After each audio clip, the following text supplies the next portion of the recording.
The Death Specters' most storied campaign was the purification of Calthrax, a dead system consumed by Xenos corruption and warp anomalies. Entire planetary populations had vanished, leaving ghost cities and floating monuments as the only remnants. Deployment was surgical. Strike pods pierced the void, dropping Specters onto the surface in precise locations. Initiates like Korvax navigated twisted streets and crumbling architecture, learning quickly that the dead and dying were not always enemies. Some were warped by the warp, others by Xenos influence. The campaign lasted months. Every mission revealed new horrors, psychic storms that twisted perception, alien beasts that hunted in packs, and Xenos artificers who animated the dead as grotesque soldiers. Specters struck with efficiency, clearing each threat while minimizing collateral destruction of the few untouched zones.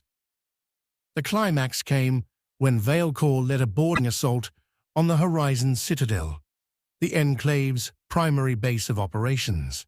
Psychic energy warped the corridors, turning walls into mirrors that reflected visions of past Specters, lost comrades, and the ghosts of entire star systems.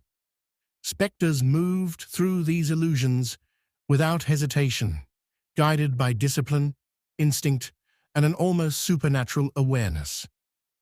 By the end, the Citadel was destroyed, the warp contamination contained, and the few survivors left to tell tales of warriors who appeared from nowhere, pale as death, and vanished without a sound.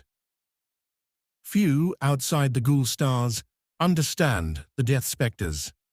Other chapters regard them with suspicion.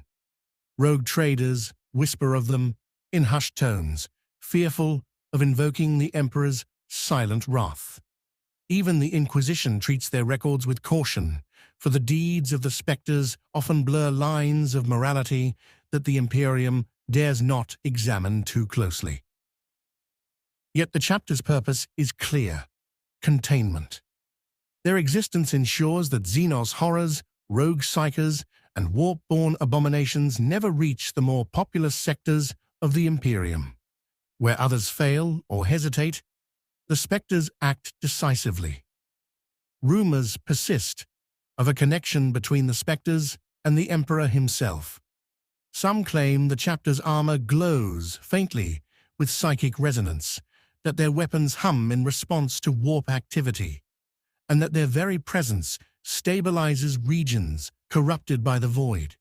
Others say these are merely stories, exaggerations, by those who have survived encounters with the Pale Warriors. Regardless of the truth, their effectiveness is undeniable. Systems are purged, fleets destroyed, and cults eradicated, all without acknowledgement or ceremony. The Emperor's work is done quietly, and the galaxy moves on as if nothing happened. Chapter 30 Rituals of the Pale. Within the fortress monastery of Occludus, rituals shaped the Death Specters as much as battle. Initiates were molded through trials that would break any ordinary human. The Hollow Vigil remained the centerpiece, a psychic crucible that immersed the mind in simulations of the worst horrors the Ghoul stars could produce. Hi, Korvax, now a veteran scout, observed new initiates. They were submerged in stasis pods, their senses assaulted by visions of collapsing star systems, fleets devoured by the warp, and Xenos horrors tearing through human populations. Some succumbed immediately, their minds shattered beyond repair. Others emerged pale, silent, and unflinchingly resolute, ready to embrace the duty that bound the chapter together. Beyond initiation, rituals included nightly meditations in the Chamber of Shadows, where warriors communed with the psychic echoes of fallen comrades. Blades and bolters were treated as sacred tools, extensions of the Emperor's will. No word was spoken. Silence itself was the language of obedience, and meditation honed the mind against the constant psychic pressure of the Ghoul stars. The most secretive ritual was the Vigil of the Eternal Hunt, performed only by senior Specters. For a full orbital cycle, they would leave the fortress and patrol derelict worlds alone, hunting entities too dangerous or complex for a full strike team. These solo missions were a test of skill, endurance, and sanity. Returning from the vigil alive and unbroken was considered an honor of the highest order.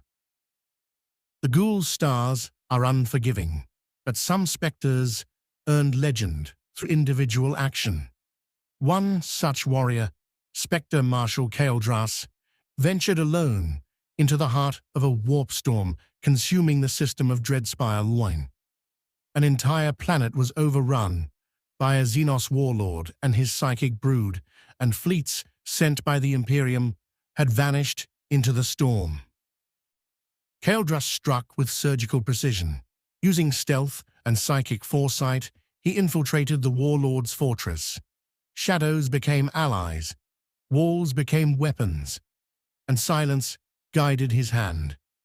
Within hours, the Xenos command network was severed.